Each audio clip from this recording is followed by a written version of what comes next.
So here we're looking at the bones of the upper limb, and here we have an entire plastic upper limb bone set, and they're all from the left-hand side of the body.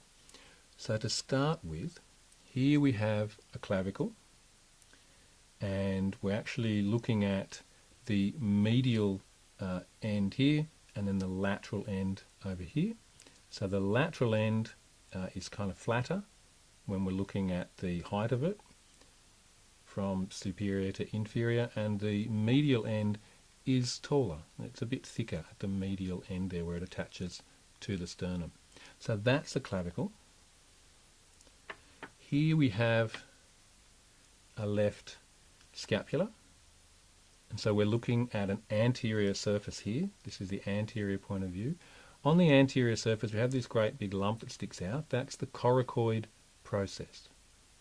Just superior to that we have the acromion, which is where the clavicle attaches. The lateral end of the clavicle joins here. And then as we move to look at a posterior point of view, you can see that the acromion is continuous with this structure here, which is the spine of the scapula. So those are the structures that you need to know there with the scapula. And then here we have a left humerus. Now this is the proximal end here, and you can see that the proximal end has this rounded head. So that's the head of the humerus, and that makes it really easy to tell which is proximal and which is distal.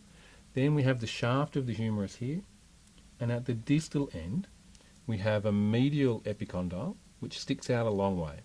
And again, if you're looking at a humerus and you see that this is the distal end straight away because there's no head, you can always spot which side is medial and which is lateral by looking for this large medial epicondyle.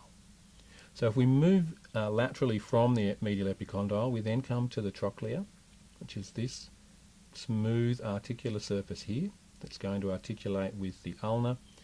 We move laterally again from there, we come to the capitulum, which articulates with the radius, and then laterally again from there we have the lateral epicondyle, which is nowhere near as prominent as the medial one.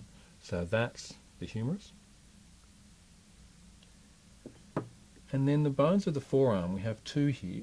We have a radius, and here we've got the proximal end, and so just near the proximal end we have this bump here, which is the radial tuberosity, and like a lot of bumps in the body, a muscle attaches there.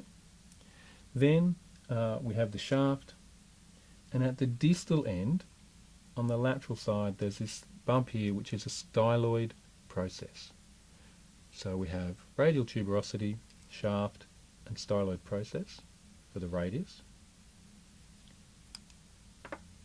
And then the medial bone of the forearm, the ulna, again we have the proximal end having this quite distinctive shape and the distal end looking quite different. With the ulna we have this structure here on the posterior aspect is the olecranon, and that's the elbow. Most people when they say this is my elbow will point to the olecranon, so that's the bony bump that is prominent at the posterior aspect of the elbow. Then we have the shaft here, and distally again a styloid process. So this little bump sticking out here is the styloid process. One I forgot to mention though, close to the olecranon, so here's the olecranon again from a medial point of view, is this bit here which is the coronoid process. So that's the ulna. And then here we have the carpals, metacarpals and phalanges. So we have the wrist and hand all put together here with wire. These 8 little bones here are the carpals. So we're looking here at an anterior view, and so we can see 2 rows of 4 carpal bones there, making up 8 carpals. And then we have 1 row of bones here which are the metacarpals, and they're numbered from the lateral side or the thumb. So this is the first metacarpal, second, third, fourth and fifth, and of course that will be the metacarpal of the little finger. And these are actually positioned, from this point of view we'd be looking at the palm of the hand. And then these bones here distal to the metacarpals are the phalanges.